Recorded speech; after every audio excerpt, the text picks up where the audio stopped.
Yeah. Jeff Allen. I was watching that on Twitter, cracking up at all the people who were posting stock pictures of Suburbans, calling themselves Dave, that won those tickets. But I'm glad he found the actual guy. He did. Very cool. Yeah. One really good thing about social media when you can connect people like that, that did something good or that sort of thing. Well, we're not talking snow, but I do already want to prepare you next weekend. So, okay, I know it's Monday, but thinking of the weekend already, aren't we all? 6:47 on a Monday morning.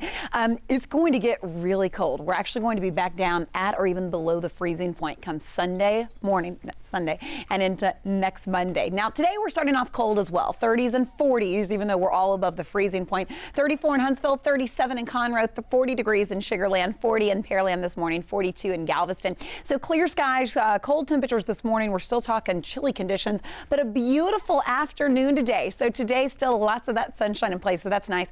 Rain chances move in on Wednesday, and then a really strong, powerful cold front arrives on Saturday, setting the stage for those at or below freezing temperatures come Sunday morning. Across the country this morning, notice how we are dry here locally. Now that big system, the snow system that you'll hear about from the Midwest this past weekend, is now pushing into portions of the northeast of our country. Let me take you out though to California. So you see this big counterclockwise spin? Look at that big broad area of low pressure. That's going to be moving across the entire state of California over the next 36 hours.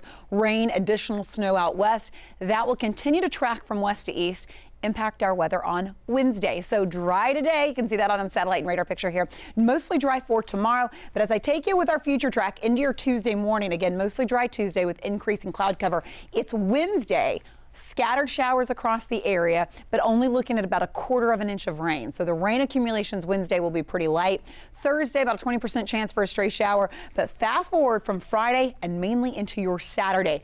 This is that cold front. So the area of low pressure moving out of California holds together. We get the trailing cold front, and some of these thunderstorms that move in on Saturday could be on the strong side. So with that being said, after the cold front, you know that cold air dives on in. So we'll be talking temperatures at or below the freezing point Sunday morning. So the Chevron Houston Marathon happens this Sunday. We also have our Wolf Super Blood Moon this upcoming Sunday into Monday, but it's going to be clear and cold for that as well. So all you need to know, a little bit of everything over the next 7 days, but once that cold front moves out of here, Steph, on Saturday, it is really going to get cold around here come early next week. Ooh. Oh, yeah. How often does the blood moon happen? I'm just curious.